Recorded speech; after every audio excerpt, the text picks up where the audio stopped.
আসসালামু আলাইকুম। আজ রবিবার 27 এপ্রিল 2025, বাংলা 14 বৈশাখ 1432। দর্পণ টিভি ইউকে লন্ডন স্টুডিও থেকে সবাইকে স্বাগত। প্রায় 5 কোটি টাকায় বিক্রি হলো টাইটানিক থেকে বেঁচে ফেরা যাত্রীর চিঠি।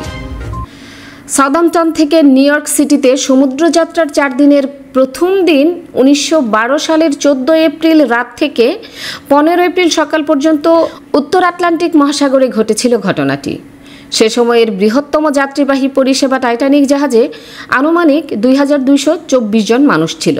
এরপর 15 এপ্রিল সোমবার পর্যন্ত 2 ঘন্টা 40 মিনিট সময় ধরে জাহাজটি ডুবে যাওয়ার ঘটনা ঘটে, ফলে 1500-র বেশি মানুষের মৃত্যু ঘটে, যা ইতিহাসের সবচেয়ে বড় প্রাণঘাতী সামুদ্রিক বিপর্যয়ে পরিণত হয়েছে। টাইটানিকের নকশা অনুযায়ী এটি 4টি অগ্রবর্তী বগি ভাসিয়ে রাখতে সক্ষম ছিল, তবে 5টি বগি ক্ষতিগ্রস্ত হওয়ার কারণে জাহাজটি অল্প সময়ের মধ্যে ডুবতে শুরু করে। সংঘর্ষের পরপরই যাত্রীদের উদ্ধার প্রক্রিয়া শুরু হয়, তবে লাইফ বোটের সংখ্যা যথেষ্ট না হওয়ায় বিপুল সংখ্যক যাত্রী পানিতে ডুবে প্রাণ হারান। জাহাজ ডুবির কয়েকদিন আগে লেখা টাইটানিকের এক যাত্রীর লেখা চিঠি যুক্তরাজ্যের এক নিলামে রেকর্ড 3 লাখ পাউন্ডে বিক্রি হয়েছে, বাংলাদেশি মুদ্রায় যা 4 কোটি 85 লাখ টাকারও বেশি। বিবিসি জানিয়েছে, কর্নেল আর্চিবাল্ড গ্রেসির লেখা ওই চিঠিটি আজ রোববার উইল্টশায়ারের হেনরি এলড্রিজ অ্যান্ড সন নিলামঘরে এক অজ্ঞাতনামা ক্রেতা কিনে নেন। প্রাথমিকভাবে ধারণা করা হয়েছিল চিঠিটি 60,000 পাউন্ডে বিক্রি হবে, কিন্তু শেষ পর্যন্ত দেখা গেল এটি প্রত্যাশিত মূল্যের চেয়ে 5 গুণ বেশি দামে বিক্রি হয়েছে। চিঠিটি ভবিষ্যৎবাণীমূলক হিসেবে বর্ণিত হয়েছে, কারণ এতে কর্নেল গ্রেসি তার এক পরিচিত জনকে লিখেছিলেন চমৎকার ওই জাহাজটি সম্পর্কে চূড়ান্ত মতামত দেওয়ার আগে তিনি তার যাত্রার শেষ পর্যন্ত অপেক্ষা করবেন। চিঠিটি তারিখ সহ লেখা হয়েছিল 1912 সালের 10 এপ্রিল। সেদিনই তিনি সাউদাম্পটন বন্দর থেকে টাইটানিকে চলেছিলেন। 5 দিন পরই ডুবে গিয়েছিল জাহাজটি। কর্নেল গ্রেসি ছিলেন প্রায় 2200 যাত্রী ও নাবিকের একজন, যারা টাইটানিকে করে নিউ ইয়র্ক যাচ্ছিলেন। ভয়াবহ ওই দুর্ঘটনায় 1500 জনের বেশি মানুষের প্রাণহানি ঘটে। প্রথম শ্রেণীর যাত্রী গ্রেসি চিঠিটি লিখেছিলেন তার কেবিন C51 থেকে। 11 এপ্রিল 1912 সালে টাইটানিক যখন আয়ারল্যান্ডের কুইন্সটাউনে নোঙর করে, তখন চিঠিটি পোস্ট করা হয়। পরবর্তীতে 12 এপ্রিল লন্ডনে এর ডাক সিল মারা হয়। নিলাম পরিচালনাকারী জানিয়েছেন, টাইটানিকের ভেতরে বসে লেখা কোনো চিঠির জন্য এত উচ্চ মূল্য এর আগে আর কখনো ওঠেনি। টাইটানিক ডুবে যাওয়ার ঘটনার অন্যতম সুপরিচিত বর্ণনাকারী ছিলেন colonel Gracie. The truth about the Titanic শিরোনামে তিনি একটি বইও লিখেছিলেন। এই বইয়ে বিভীষিকাময় সেই রাতের বিস্তারিত তুলে ধরা হয়েছে যেদিন ডুবে গিয়েছিল টাইটানিক।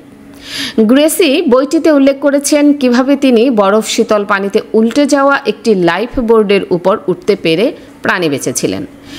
তিনি লেখেন, যেসব পুরুষ ওই লাইফ বোটে ছিলেন তাদের অধিকাংশই ঠান্ডা কিংবা ক্লান্তিতে মারা গিয়েছিলেন।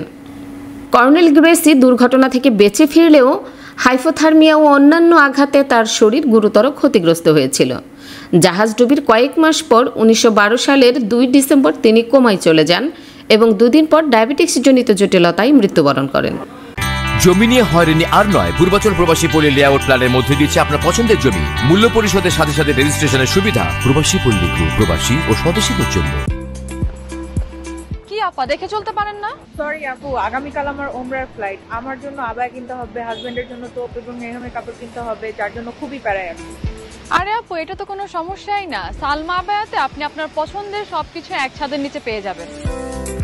তাই নাকি? তাহলে তো ভালোই হয়। Salma Abaya House, 118 Whitechapel Road, London E11JE. Are you tired from pedaling a bicycle? Then it's time to get an e-bike. Get an e-bike from JMG Bike and get 6 months free services. JMG Bike. We sell and repair. We also sell bike accessories. Visit our showroom today. Remember, for e-bike, JMG Bike. 24 ঘন্টা সপ্তাহে 7 দিন আকর্ষণীয় exchange রেটে সমগ্র যুক্তরাজ্য থেকে বাংলাদেশে টাকা পাঠান। আইএফআইসি মানি ট্রান্সফার ইউকে লিমিটেডের মাধ্যমে যখনই পাঠাবেন তখনই জমা হবে আইএফআইসি কিংবা দেশের যে কোনো ব্যাংক অ্যাকাউন্ট এবং বিকাশ ও নগদ ওয়ালেটে। মানি ট্রান্সফার করতে সার্বক্ষণিক আছে আমাদের মোবাইল অ্যাপ এবং আপনার নিকটস্থ অনুমোদিত এজেন্ট।